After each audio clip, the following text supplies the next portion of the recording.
welcome once again to the Irish in Sweden podcast. It's St. Patrick's Day, and Heidi's about to back out for somebody. We're going to go through the tents, we're going to go through the companies, we're going to go through and talk to absolutely everybody we can find around here because it's that time of the year. Let's roll. Right, while we're doing this, she's looking like the busiest woman in the world. Michelle Cotter, what are you doing? Oh God, I actually don't know. We're running on fumes at the moment. But, has it been a difficult day to get all this together, has it? Honestly, no. We've got a really rock-solid committee for the Stockholm Gales this year, which is fantastic. So everybody's been pulling their part. And then you just changed your mind about everything at the last minute, and we've had to recast everything. Is that what happened? Yeah, pretty much. Yeah, just on a whim. You know, if the wind changes, so does my mind. But the Swedish Irish Society, to be fair to them, have done a great job with organising and kind of guiding us through what we need to do and when and where we should be. So we'll have a bunch of the club members will be stewards. Some of us will be marching with this lovely banner in the background. And then we'll be helping with some kids' games and some target practice. Fantastic. And hopefully some fundraising. I'd hope so. So we have a raffle going on here. Heidi, you might come over here and have a quick look at this. So this is basically all the Irish delicacies you can imagine. There's Barry's tea, there's Tato, there's Tushed there, there's a dairy milk, caramel nibbles and all sorts of things. Now, is this really the diet of a Gaelic football / camogie / hurling champion we're looking at here? No, it's actually far unhealthier. So this would be the healthy version. We're trying to go eco and go green. No, a few bits from home. We've got a Guinness Easter egg and a Bailey's Easter egg, some potatoes that have been squashed to death in my bag coming back. Lovely. But no, I mean, look, what we're trying to do is raise funds, but also raise awareness so that people know that there are Gaelic sports available in the city if they want to participate, join in. Are you actually hoping to get members today? So the curious people going, oh, I didn't know this kind of thing happened at all. Do you know what? It's kind of that drip feed effect, right? They'll come and they'll meet us and they'll see how friendly we are. They'll follow us on social media, and through that we post regularly on our stories on Instagram, and we've got events going on. So eventually they'll be tempted enough to turn up, make friends, and then once they're friends, they're in. Right. Once they're our once friends, you get your hooks in them, that's it. Once we've got our hooks into friendship and that community element, we can drag them down to Scarfneck to kick a ball. Now that we have you actually, is it the first weekend of June? We're going to have one of the biggest tournaments we've ever had here. Correct and right, yeah. It's going to be if I'm not mistaken, it's at least the first mixed hurling and camogie tournament in Sweden. Yep. I don't believe one has happened in Finland or Norway either, but don't quote me on it. Well, certainly not on the scale that you're doing at the European level. How many teams do you think is going to be coming over here to Stockholm? God, this is the question of the hour. We've got our info pack going out to all clubs on the 1st of April, on April Fool's Day. And I'm hoping we get around 150 players travelling over, men, women, hurlers, camogues. And yeah, so I mean, it's hard to tell with the number of clubs that we'll have because, for example, Cologne are sending 2 people. We said, we'll sort a team for you if you just send some bodies. So yeah, but we really count that excited. as a club anyway, even if they send one person, that's exactly, enough to go. Yeah. So we should have a good few. I'd say maybe upwards of 15 clubs will be represented, and I'm asking everybody to bring their club flags, and then we'll supply the 32 county flags at the pitches on the day as well. Fantastic. How hard is it to organise that for you, who's just sort of come into the committee of the Stockholm Gales? I love it. I can't complain about it because I wouldn't have it any other way. What I love is doing things that are a little bit outside of the ordinary, a bit unusual. So we're going to have music element. We're going to integrate kids and some kids games, and other community groups as well will all be very welcome.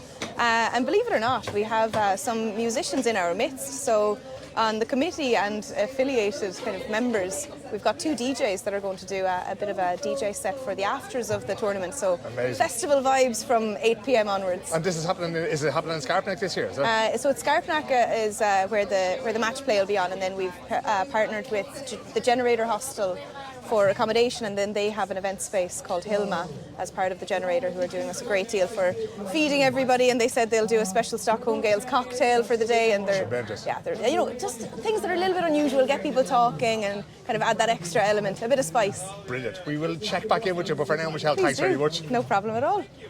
Are we recording away? There we are, Heather.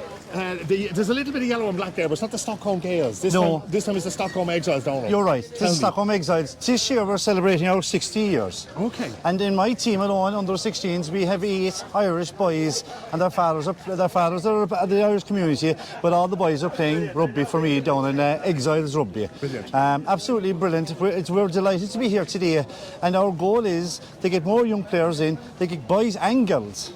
because the girls sometimes are way better than the boys, and they listen to what you have to say. Easier to deal with. Way easier to deal with altogether.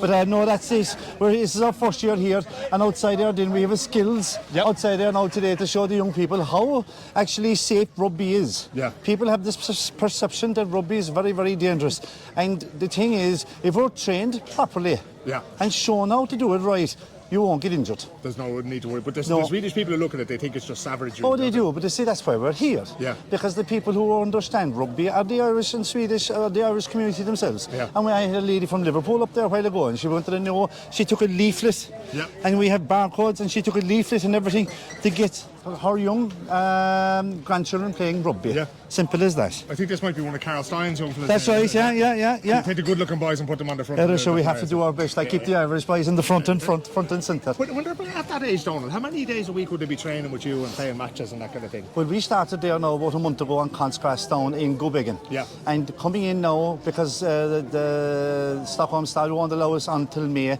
we'll be bringing it up to 2 sessions now next week, and then after that it'll be 3 sessions, then coming into April. Yeah. And we'll have our first game in the second week in May. Yeah. And we'll be playing against our local rivals, Tabby. Oh, very good. And they're always great games. And there's great Irish people out there in Tabby too. There is indeed, They're fantastic, and they do a great job for that club. So it's just like at home, like the neighbours. Bit of a derby match. Well, it is like we enjoy ourselves, like, but it is all a bit of fun at the end of the day, and getting the young people out to train. I even see it now with even with my own young fella. When he was shown how to fall properly, I saw him falling off a bike one time, and he was able to roll away. Yeah. Because that's what he was taught to do. Exactly what he's playing And he got up and he went digging. And also too for the kids that actually go to school. Now, of course, like Sweden is a fantastic country, but they always have ice hockey, soccer, basketball, and all this. In the bandy, all this kind of crap. But when they buy and the girls talk about rugby, the teacher is more interested, and they want to know all about rugby. And that young boy and that young girl inside the class is standing tall, and they can have the story about where they're from, Ireland or England or Scotland or Wales or France. This year I have 6 different nationalities in my team this year. Wow. And we have a very good system on showing how to train.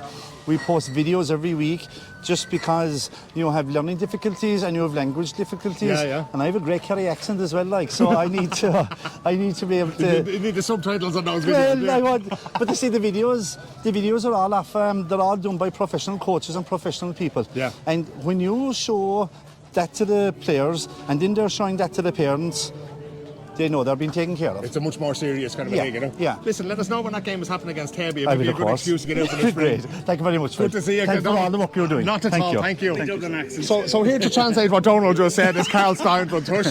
Carl, we spoke as recently as yesterday. Loving the glasses, no wig Thanks this year, very no? much. No, I have the Thirst branded hat instead. All right, so we couldn't get a Tush branded wig. What do you expect for today?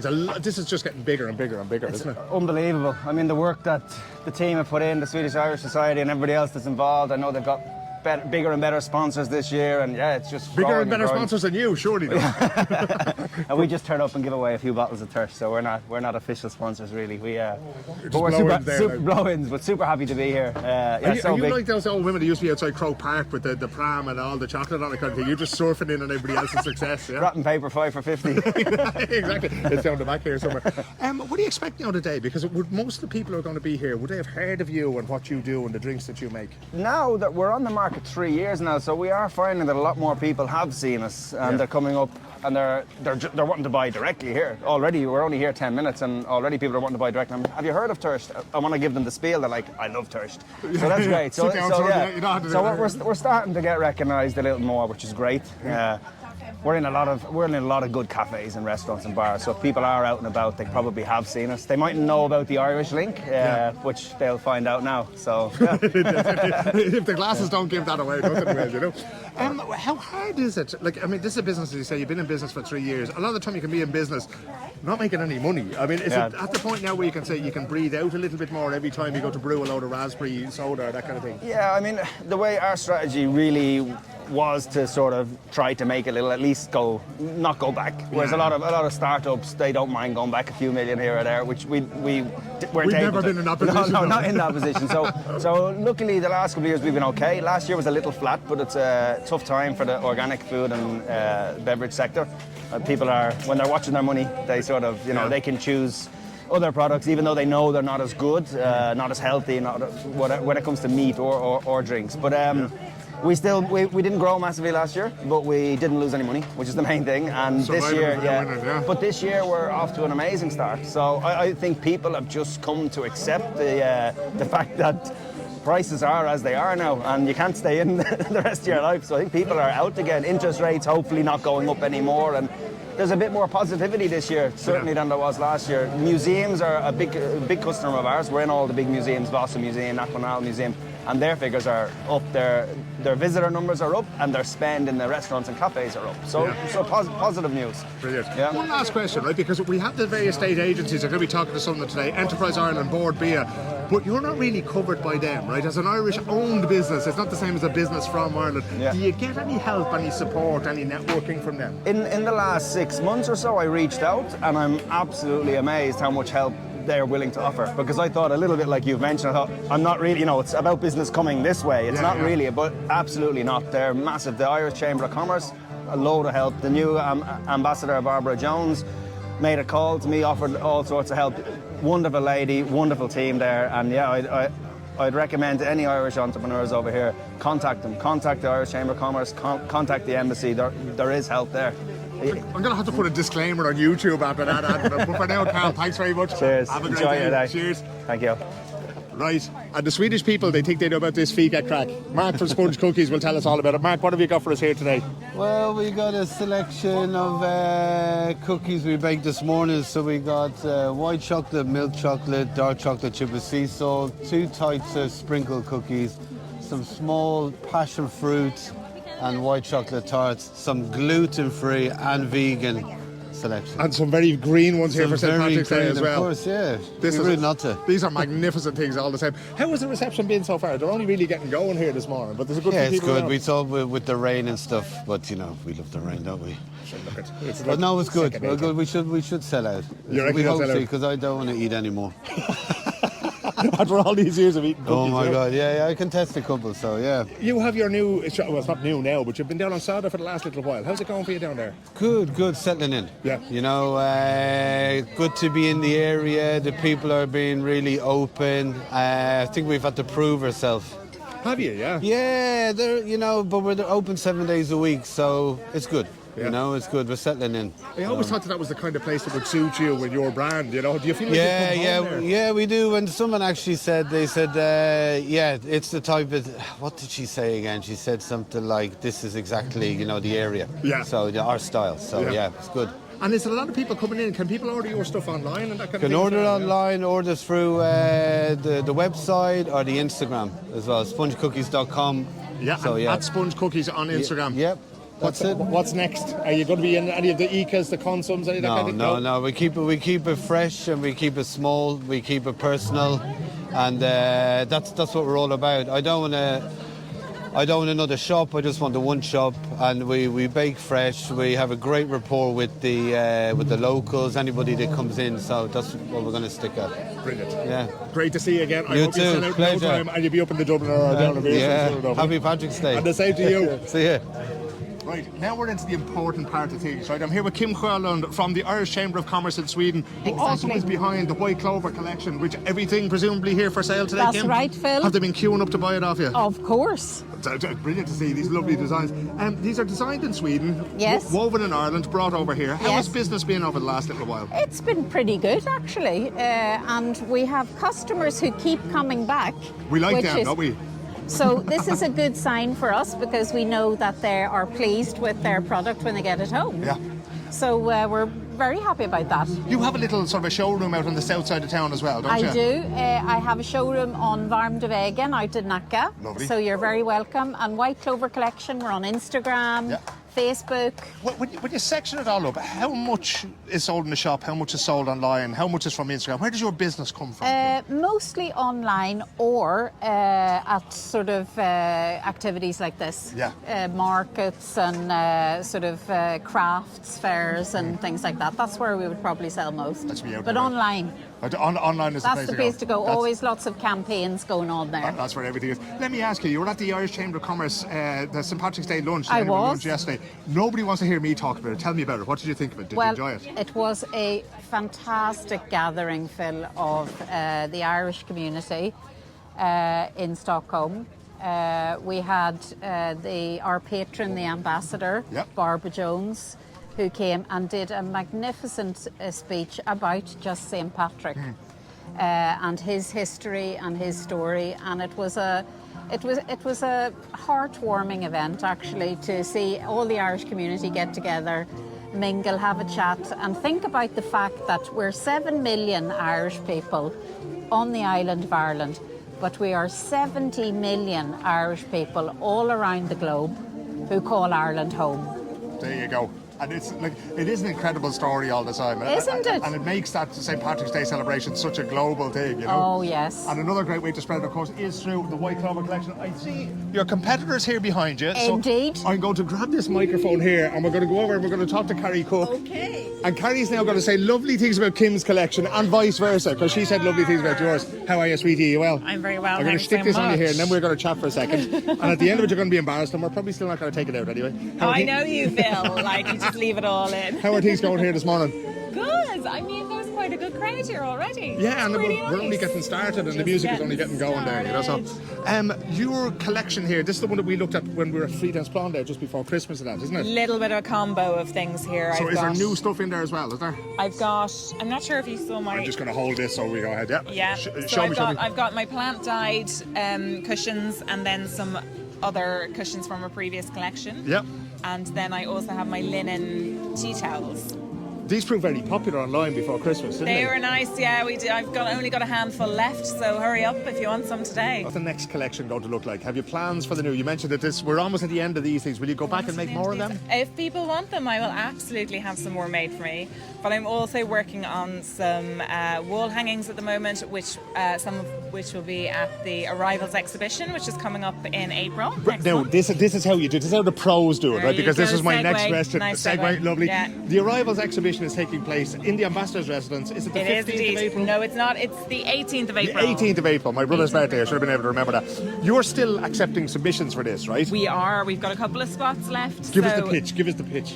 We are putting together, myself and Sarah Galligan, who you probably know very well, we're putting together an exhibition which is for Irish creatives living in Sweden. And the theme is Arrivals, so talking about being in this place right now, how you came to be here, what stage you are in your life and your creativity. And we would just love for people to submit artwork, and we'd also love for people to come. So if you want a ticket to it, you send a little email to eventstockholm@dfa.ie and we'll send you a ticket. It's going to be brilliant. We did have the ladies on the podcast reasonably recently to talk about that, and we're going to have them on again. But Carrie, for the time being, thanks very much. What have we got over here now? Because Serena Scully appears to be standing here. Hello, Serena. My name is Philip O'Connor. We have an Irish in Sweden podcast, and now we're going to have you on it. Fab. What have you got for us here today? We have some old Irish coin prints. So they're printed with metallic foil on a silk paper, and they're a really nice throwback to our old original coins that we had pre-Euro. Indeed, I was looking at a few of them there. There's florins and all sorts of things that were up there. They're brilliant altogether. Oh my god! And halfpennies. Right, I'm gonna have to find out a way to buy all these things off you before we go. How long have you been in Sweden? I've been here 5 years, so my Swedish is awful for the amount of time I've been here, to be honest. Glad we got that out of the way. Yeah. So just. Which are when you're working with Irish coins, you probably don't need a whole lot of Swedish. Exactly. Yeah. No, we don't. We don't. What was it that led you to making this collection?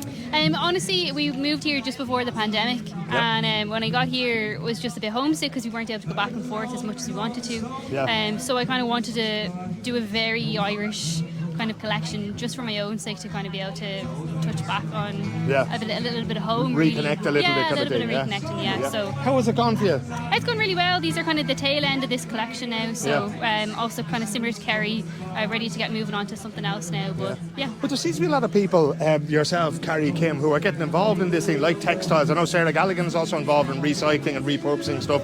Does everybody get together, or do you sort of compete with one another? Honestly, this is my first time being here, so the girls have been really great, kind of showing me the ropes here today. So it's been really nice. My first experience here at the event, so I'm kind of learning the ropes from them and seeing how it all goes. Yeah. It's a good bit of crack, all right. Well, you're very welcome along for the first time. Hopefully it won't be the last time. And indeed, we'll be back to you to have you for a little bit longer in the Irish and Sweden podcast. But for now, Serena, thanks very much for talking to us. Thanks. Thank you. Have a nice day. You too. Pictures and sound. Oh yes, this year we're going sound and vision for Martin Hessians from Beerstrom's Pub. There you go. Here we're serving Guinness, and is it Staropramen or is that just a lie on the taps? It's the Star Ramen. There's a Staropramen as well. And I believe Ivan Keen's beers are on sale here as well, are they? Yeah. How are they going? Are they providing competition for you?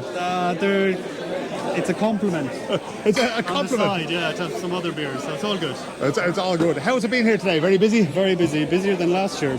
It is it? Yeah, it feels like that, yeah. And you still have Guinness Zero on the go here as well, yeah? Yes, full time. My God almighty. Around how many pints do you expect to sell here today, would you say? We've, I think, As many as I can to do. 18 kegs, and there's 30 litres in each keg, so do the maths. I can't do the maths. I can't do the maths either. I'll count the money for you, but I certainly can't do the maths, you know. And Beerstrom's Pub this weekend, you managed to sneak out for a few hours, but you've been open the whole weekend, basically, Yeah, have you? we're busy.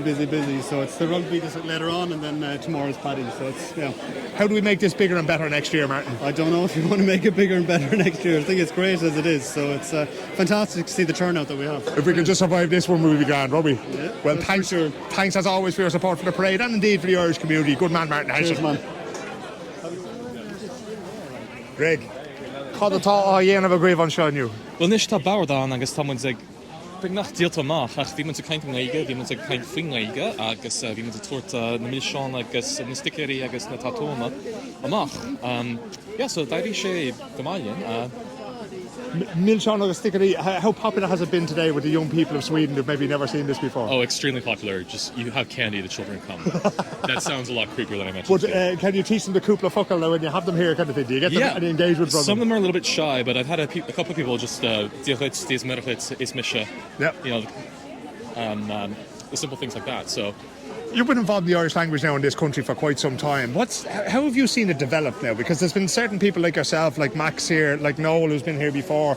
Are you seeing more and more people getting involved in the Irish language here? Seeing a lot more interest, yeah, especially through things like music. And so you're getting a lot of people who just get interested in the language because they hear songs in Irish, they want to learn a song in Irish, they get really, really curious about it.